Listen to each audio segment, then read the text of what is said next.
Exercise कुछ discuss हुई है क्या HCR में? 15 तक 16 17 17 18 18 19 20 20 सोच लो 20 में कोई बुराई 21। अब वो टॉपलिंग वाले 2 सवाल छोड़ाए होंगे मैंने। 21 22 छोड़ दो 23 23 23 सोच लो 24 काम कराए 24 25 25 26 26 सोच लो I1 ओमेगा 1 बराबर नहीं आया। क्या चीज कंजर्व्ड है? Angular momentum. क्या कंजर्व्ड है?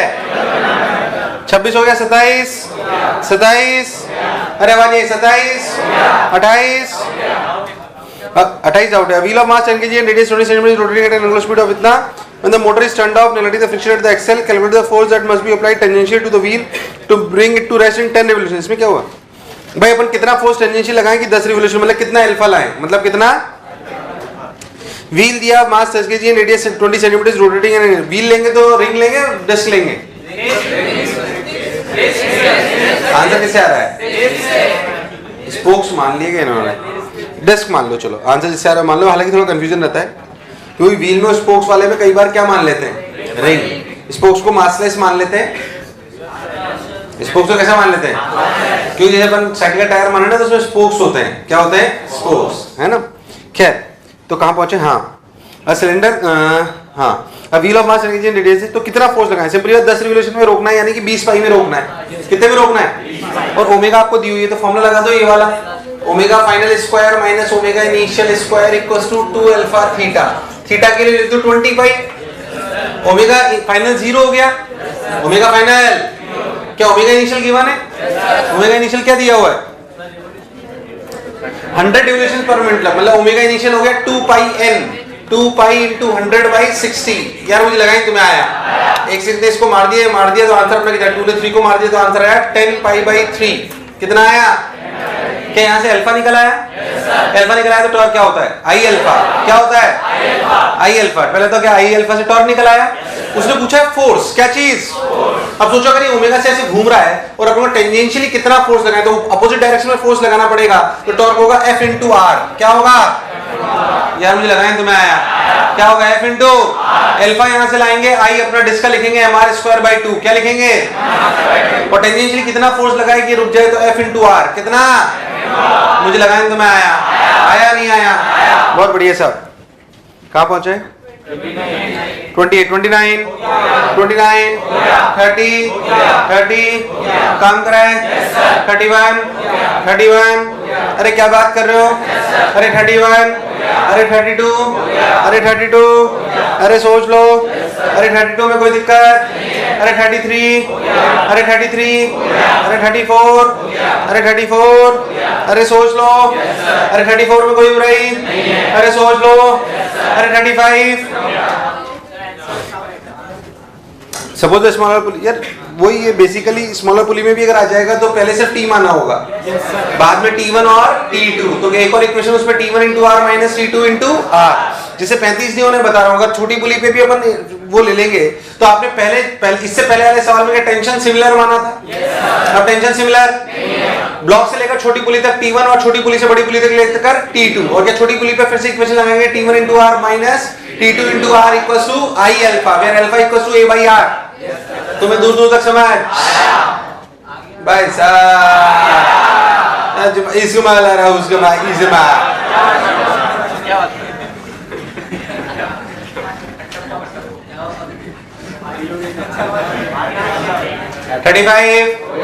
और बोलो कि क्लियर है? हैं? अल्फा इक्वल्स टू यार दोनों का अल्फा अलग अलग है बेटा।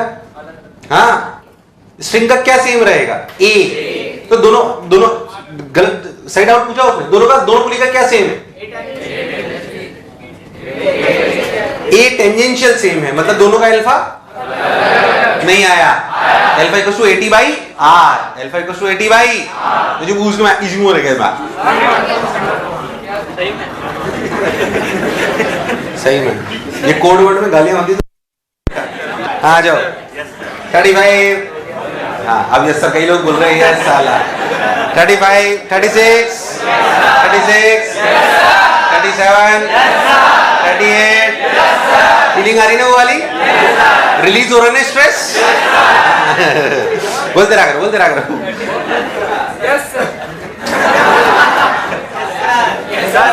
बेटा फालतू यस सर भी नहीं बोलते ना। अगर मान लो कोई रोड पे गाली बकते जा रहा तो क्या कहते हैं उसको? जैसे भी पागल कहते हैं, है ना बेटा। और बोला रोड पे चिल्लाते चला yes sir yes sir yes sir. हाँ वैसी वाली फीलिंग आई तेरे बिल्कुल। तो 37 मैंने छोड़ने के लिए बोला था। 38, 38, 38, 39, 39, 40, 40, 40। सोच लो 41, 41, 41, 41, 41, 42, 42, 43, 43। एक मिनट 42 हो गया? कोई दिक्कत? डर तो नहीं लगा? 43, 43, 44। अरे बनराज को बोलना कि मैं बताना भूल गया, मैंने V+* ऑफ कर दिया है आज सब पूरा। तो जो किसी टीचर ड्यूटी लग रही है तो मना कर दे। फिर तुम्हारा क्या किया? तो उल्टा करा तुम्हारा नहीं तो पहले 42, 43, 44 पूछ रहे हो क्या? 44 पूछ रहे हो क्या? पढ़े। The door of an almirah is 6 feet high, 1.5 feet wide. 1.5 feet wide.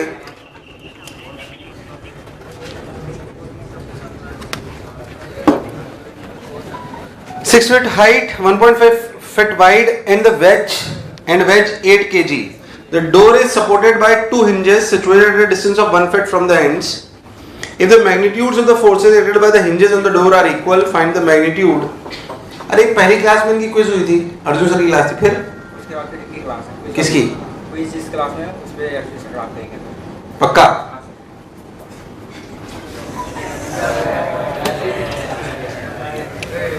अच्छा तुम लोगों को पढ़ाई करनी होगी ना आज तो।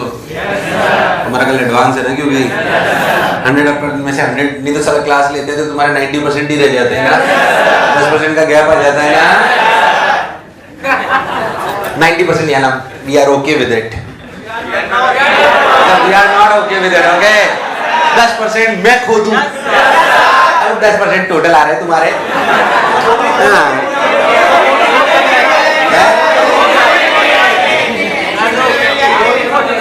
जब वो भी नहीं आएंगे सर, हमारा कुछ नहीं जाएगा सर, डिप्रेशन में आप आओगे नंबर देख के। फिर मत बोलना, फिर सारा आधा घंटा भजन और सुनाओगे, पढ़ते नहीं हो। चला जब पढ़ने के लिए छुट्टी मांग रहे तो आप दे नहीं रहे हो। अरे तुम्हें आज छोड़ना वैसे भी खतरनाक है, रावण जलाया जाएगा, अकेले बाहर मत निकलना।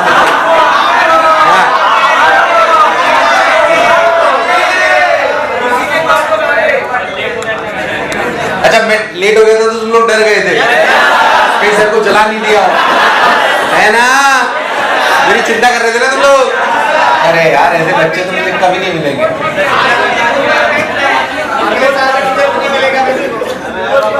तो 8 किलो का अपना अलमीरा का पल्ला है, पल्ला मतलब door 6 foot high 1.5 feet wide and the door is supported by 2 hinges situated at a distance of 1 feet from the ends.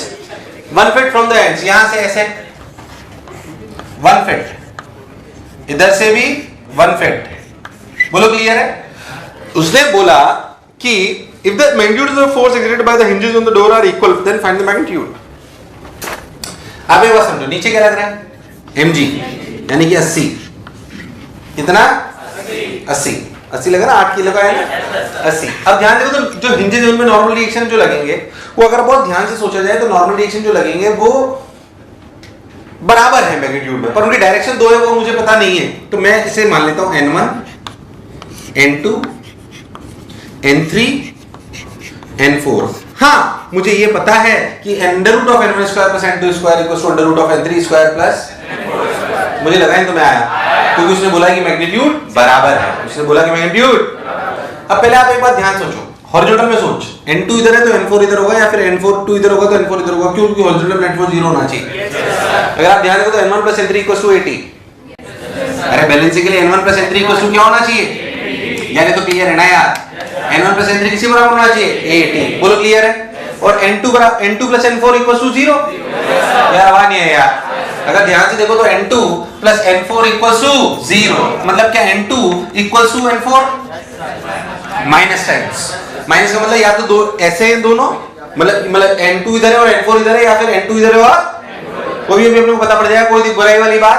इसका मतलब n2 और n4 का मैग्नीट्यूड बराबर है। सोच के देख, अगर n2 और n4 का मैग्नीट्यूड बराबर है और under root of n2 square plus n1 square, under root of n2 square plus n1 square equals to under root of n3 square plus n4 square है। बोल यस और नो?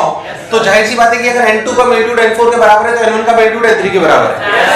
n1 का magnitude, तो n1 का magnitude अगर n3 के बराबर है, n1 बराबर n3, यानी कि n1 और n3 हो गया 40। अरे कितना हो गया? इसमें तो कोई तकलीफ नहीं है। अब बचा n2 और n4 का मैग्नीट्यूड निकालना, वो देखो अपन टॉप से निकाल लेते हैं। कहां से निकाल लेते हैं? मेरी बात बहुत ध्यान सुनना, आपको बहुत क्लैरिटी से समझ में आएगा। सोच के देखो आप, इसके बोर्ड नेट टॉर्क 0 करो, n3 का टॉर्क 0, n4 का टॉर्क 0, n1 का टॉर्क 0। सोच लो। हां ना बोल। mg का टॉर्क 80 इंटू 1/2। अरे यार ऐसे लोग तो आर परपेंडिकुलर तो यही होगा 80 इंटू 1/2। मैंने कहा क्या तो टीचर भी बोल दिया ना।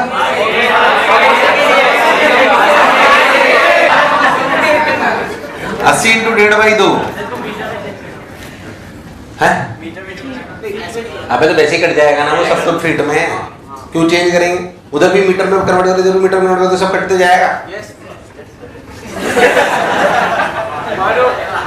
अब 80 इंटू 2 का टॉर्क किधर है? अंदर। किधर है? 80 इंटू 2 का टॉर्क किधर है? अंदर। क्या वो n2 का टॉर्क को बैलेंस करना? अब देख n2 का टॉर्क, ध्यान देख n2 का टॉर्क अगर अपन इस पे देखें तो n2 का टॉर्क किधर है? बाहर। और 80 का किधर था? मतलब अपन n2 की डायरेक्शन सही ली, अपन n2 की डायरेक्शन, मतलब n2 इधर ही होगा और n4 इधर होगा। इसमें कोई शक वाली बात? अब n2 इंटू ये दूरी कितनी है? ये है 6, ये 1 बचा 4, क्या ये 2? 2 है ना। ये 1 ये टोटल 6, ये कितना बचा? 4 कहा था कितना? 2, तो कितना हुआ? n2 into 2। इसके बोर्ड, सॉरी, हाँ इसके बोर्ड ले रहे हैं, इसके बोर्ड लेते तो n2 इंटू 4, तो आंसर आ गया। अरे आया कि नहीं आया? n2 आ गया, n4 आ गया, n1 आ गया, n3 आ गया, जो पूछा वो सब आ गया। कोई बुराई वाली बात? तुम्हारे प्राण पखेरु, हाँ ना बोल। दोनों बहनों में आजकल लड़ाई चल रही है, अलग अलग बैठ रही हो, क्या बात है? 45 ईमानदारी से काम कराए सबने। 45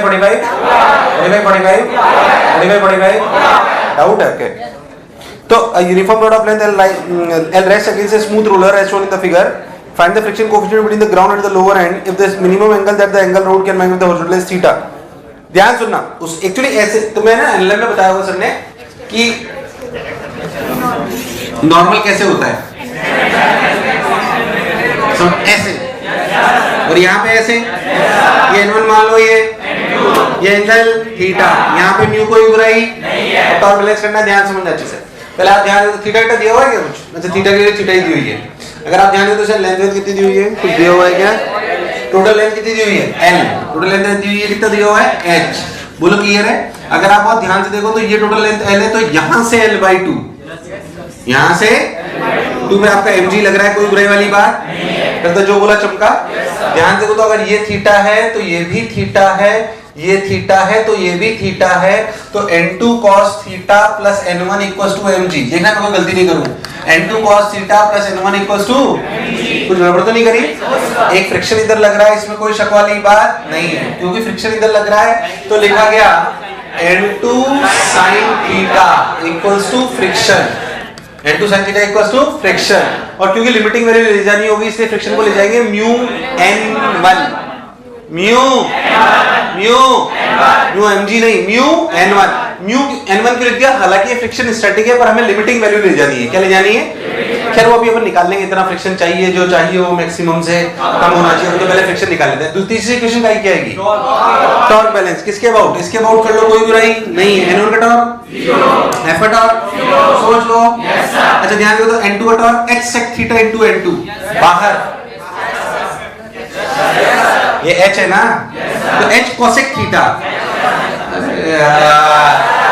अरे N2 into h cosec theta, तो क्या बाहर, और mg का टॉर्क अंदर, और mg की ये दूरी L/2 है, तो ये L/2 cos थीटा। मुझे लगा तुम्हें आया, तो देखना मैं गड़बड़ नहीं करूं। mg L/2 cos theta, mg L/2 equals to N2 into h cosec theta, मतलब h बाई sin थीटा। पहले तो जो बोला चमका।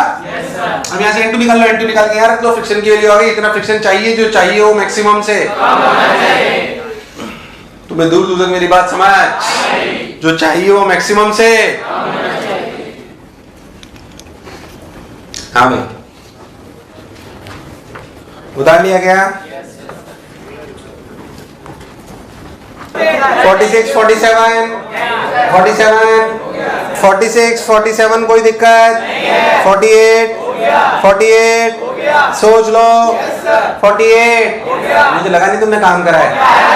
48, 48, 49, 49 भाई साहब 49 सोच लो। प्रूव कर लिया। हाँ, हालांकि बहुत टफ नहीं है, पर देखने में डर लगता है कि वो रिड्यूस मास पता नहीं क्या आ गया, पर ढंग से करोगे तो कोई तकलीफ। अलग अलग एंगुलर मोमेंटम लिखो, I1 omega 1 plus I2 omega 2, फिर उसको इक्वेट कर लो, कोई दिक्कत नहीं है। 49 हो गया, 50, 50 हैं, 50, 50, 50, 50 डाउट है। और डंबल समझते हो? Consist of two identical small balls of mass of half kg each connected to the ends of a 50 cm light rod. The dumbbell is rotating about a fixed axis through the center of the rod and perpendicular to its at the angle of theta. An impulsive force, impulse मैंने अभी पढ़ाया नहीं, अभी पढ़ा दूंगा, हो जाएगा, don't worry. आज ही पढ़ाना है एंगुलर इंपल्स, बड़ा दूंगा, चिंता मत करो। इंपल्स पढ़ा दिया तुमको? इंपल्स ठीक है, हाँ खत्म हो गया, ठीक है, सही सीक्वेंस चल रही। उधर हो गया ना, इंपल्स तक पहुंच गए। कोलिजन चैप्टर खत्म हो गया ना, ठीक है। अब दिक्कत ये है क्योंकि अब जैसे आज के लेक्चर में मुझे वही लाना है, रोड पे पार्टिकल टकराऊं तो मुझे कोलिजन की जरूरत है। चलो आ जाओ, 51 हो गया।